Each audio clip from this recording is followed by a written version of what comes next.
Hi ಸ್ನೇಹಿತರೆ, ಎಲ್ಲರಿಗೂ ನಮಸ್ಕಾರ. Welcome back to Jaya's Kitchen Kannada. ಸ್ನೇಹಿತರೆ, ಇವತ್ತು ನಾನು ಮಾಡ್ತಾ ಇರೋವಂಥ ರೆಸಿಪಿ ಬಂದು ಹೆಸರು ಕಾಳು ಗ್ರೇವಿ. ಸ್ನೇಹಿತರೆ ನೋಡಿ ಎಷ್ಟು ಚೆನ್ನಾಗಿ ಬಂದಿದೆಯೋ. ಯಾರೆಲ್ಲ ನಮ್ಮ ಚಾನಲ್ ನೋಡಿ ಸಬ್ಸ್ಕ್ರೈಬ್ ಮಾಡ್ಕೊಂಡಿರೋ ನೋಡ್ತಾ ಇದ್ದೀರೋ ಪ್ಲೀಸ್ ಸಬ್ಸ್ಕ್ರೈಬ್ ಮಾಡ್ಕೊಳ್ಳಿ. ಈ ಹೆಸರು ಕಾಳು ಗ್ರೇವಿನ ಯಾವ ಥರ ಮಾಡ್ಕೊಳ್ಳೋದು ಅಂತ ನೋಡ್ಕೊಳ್ಳೋಣ ಬನ್ನಿ. ಚಪಾತಿಗೆ ತುಂಬ ಸೂಪರಾಗಿರುತ್ತೆ, ಬನ್ನಿ ನೋಡ್ಕೊಳ್ಳೋಣ. ನೋಡಿ, ಹೆಸರು ಕಾಳು ಗ್ರೇವಿ ಮಾಡೋದಕ್ಕೆ ನಾನು ಒಂದು 4 ಕವರು ಹೆಸರು ಕಾಳನ್ನ ನೆನೆಸಿ ಇಟ್ಕೊಂಡಿದ್ದೆ. 2 ಸತಿ ತೊಳ್ಕೊಂಬಂದು ತೋರಿಸ್ತಾ ಇದ್ದೀನಿ. ಈಗ ನೋಡಿ, ಒಂದು ಕುಕ್ಕರ್ ಇಟ್ಕೊಂಡು ಕುಕ್ಕರ್ಗೆ ಸೇರಿಸ್ಕೊಳ್ಳೋಣ ಕಾಳೆಲ್ಲನೂ. ಸ್ವಲ್ಪ ಉಪ್ಪು ಸೇರಿಸ್ಕೊಳ್ಳೋಣ. ನೋಡಿ, ಸ್ವಲ್ಪ ಉಪ್ಪು ಸೇರಿಸ್ಕೊತಾ ಇದ್ದೀನಿ. ಒಂಚೂರು ಅರಿಶಿನ ಸೇರಿಸ್ಕೊಳ್ಳೋಣ. ನೋಡಿ, ಒಂಚೂರು ಅರಿಶಿನ, ಮುಳುಗೋ ಅಷ್ಟು ನೀರು. ನೋಡಿ, ಇಷ್ಟಾದರೆ ಸಾಕು. ನೆನೆಸಿರೋದ್ರಿಂದ 2 ವಿಸಿಲ್ ನಾವು ಕೂಗಿಸ್ಕೊಂಡ್ರೆ ಸಾಕು. ಲಿಡ್ ಕ್ಲೋಸ್ ಮಾಡಿ 2 ವಿಸಿಲ್ ಕೂಗಿಸ್ಕೊಂಡು ಮಾಡೋದು ಯಾವ ಥರ ಅಂತ ನೋಡ್ಕೊಳ್ಳೋಣ. ನೋಡಿ, 2 ವಿಸಿಲ್ಗೆ ಇಟ್ಕೊಂಡಿದ್ನಲ್ವ ಹೆಸರು ಕಾಳನ್ನ, ಯಾವ ಥರ ಆಗಿದೆಯೋ ನೋಡ್ಕೊಳ್ಳೋಣ. ನೋಡಿ, ನುಣ್ಣಗೆ ಬೆಂದೋಗಿದೆ. ಇವಾಗ ಇದನ್ನು ಯಾವ ಥರ ಮಾಡ್ಕೊಳ್ಳೋದು ಅಂತ ನೋಡ್ಕೊಳ್ಳೋಣ ಬನ್ನಿ. ನೋಡಿ, ನಾನು ಒಗ್ಗರಣೆ ಮಾಡ್ಕೊಳ್ಳೋದಕ್ಕೆ ಒಂದು ಪಾತ್ರೆ ಬಿಸಿಗಿಟ್ಟಿದ್ದೀನಿ. ಸ್ವಲ್ಪ ನೋಡಿ, ಸ್ವಲ್ಪ ಇಷ್ಟು ಆಯಿಲ್ ಆದರೆ ಸಾಕು. ಆಯಿಲ್ ಸೇರಿಸ್ಕೊತಾ ಇದ್ದೀನಿ. ಆಯಿಲೂ ಸ್ವಲ್ಪ ಬಿಸಿ ಆಗಲಿ. ಈಗ ಆಯಿಲ್ ಬಿಸಿ ಆಯಿತು. ಸಾಸಿವೆ ಸೇರಿಸ್ಕೊತಾ ಇದ್ದೀನಿ. ಸಾಸಿವೆನೂ ಸಿಡಿಲಿ. 1 ಸ್ಪೂನು ಜೀರಿಗೆ ಸೇರಿಸ್ಕೊತಾ ಇದ್ದೀನಿ.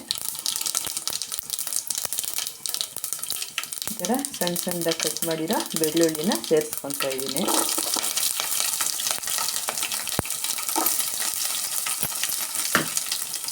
ಒಂದು ಸತಿ ಈ ಥರ ಫ್ರೈ ಮಾಡ್ಕೊಳ್ಳೋಣ ಸ್ವಲ್ಪ.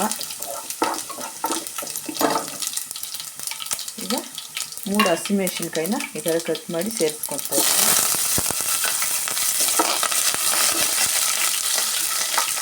2 ಈರುಳ್ಳಿನ ಈ ಥರ ಕಟ್ ಮಾಡಿ ಸೇರಿಸ್ಕೊತಾ ಇದ್ದೀನಿ.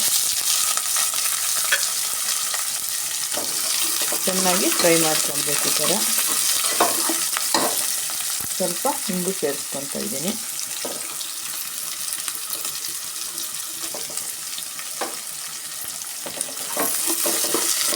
ಬ್ರೌನ್ ಕಲರ್ ಬರೋವರೆಗೂ ಫ್ರೈ ಮಾಡ್ಕೊಳ್ಳೋಣ.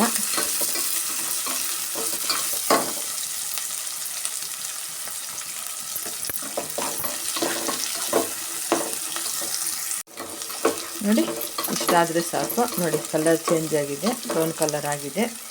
ಈಗ ಟೊಮೆಟೊನ ಸೇರಿಸ್ಕೊಳ್ಳೋಣ. ಚಿಕ್ಕ 2 ಟೊಮೆಟೊನ ಸೇರಿಸ್ಕೊತಾ ಇದ್ದೀನಿ.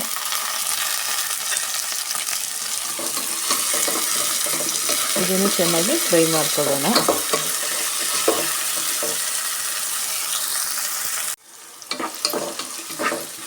ನೋಡಿ, ಈ ಥರ ಫ್ರೈ ಆಗ್ತಾ ಇದೆ. ಮಸಾಲೆನ ಒಂದೊಂದನ್ನೇ ಸೇರಿಸ್ಕೊಳ್ಳೋಣ.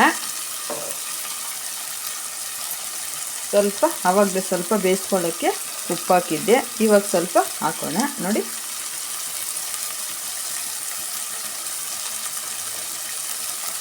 ಖಾರದ ಪುಡಿ ಒಂದು ಅರ್ಧ ಟೇಬಲ್ ಸ್ಪೂನು. ಹಸಿಮೆಣಸಿನ್ಕಾಯಿ ಹಾಕಿದ್ದೀನಲ್ವ, ಅದು ಸೇರಿಸ್ಕೊಂಡ್ರೆ ಸಾಕು. ಧನಿಯಾ ಪುಡಿ 1 ಸ್ಪೂನು. 1/4 ಸ್ಪೂನು ಅರಿಶಿನ,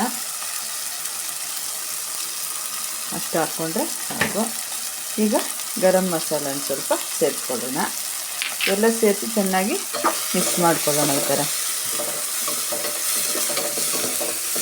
ಆಯಿಲೆಲ್ಲ ಈ ಥರ ಚೆನ್ನಾಗಿ ಫ್ರೈ ಮಾಡ್ಕೊಂಬಿಟ್ರೆ ಹಸಿ ಸ್ಮೆಲ್ಲು ಏನೂ ಇರಲ್ಲ. ಈ ಥರ ಚೆನ್ನಾಗಿ ಫ್ರೈ ಮಾಡ್ಕೊಬೇಕು.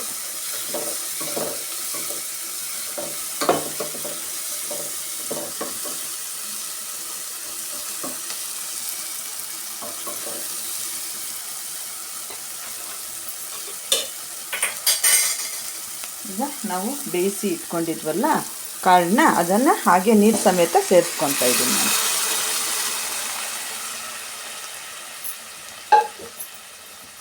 ಚೆನ್ನಾಗಿ ಅನಿಸುತ್ತೆ. ಈ ಥರ ಚೆನ್ನಾಗಿ ಮಿಕ್ಸ್ ಮಾಡ್ಕೊಳ್ಳೋಣ.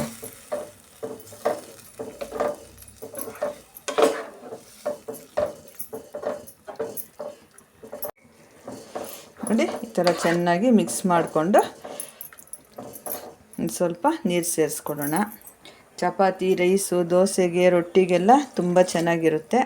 ಗ್ರೇವಿ ಥರ ನಾನು ಮಾಡ್ಕೊತಾ ಇದ್ದೀನಿ. ನಾನು ಚಪಾತಿಗೆ ಮಾಡ್ಕೊತಾ ಇರೋದು. ಲಿಡ್ ಕ್ಲೋಸ್ ಮಾಡಿ ಚೆನ್ನಾಗಿ ಒಂದು 3 ನಿಮಿಷ ಕುದಿಸ್ಕೊಳ್ಳೋಣ.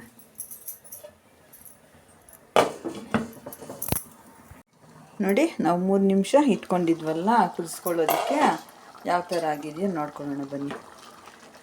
ನೋಡಿ ಗ್ರೇವಿ ಸೂಪರಾಗಿ ರೆಡಿಯಾಗಿದೆ ಚಪಾತಿಗೆ. ನೋಡಿ ಇದು ರೈಸ್ಗೆ, ಚಪಾತಿಗೆ, ರೊಟ್ಟಿಗೆ, ದೋಸೆಗೆ ಎಲ್ಲ ತುಂಬ ಚೆನ್ನಾಗಿರುತ್ತೆ. ನಾನು ಚಪಾತಿಗೆ ರೆಡಿ ಮಾಡ್ಕೊಂಡಿದ್ದೀನಿ.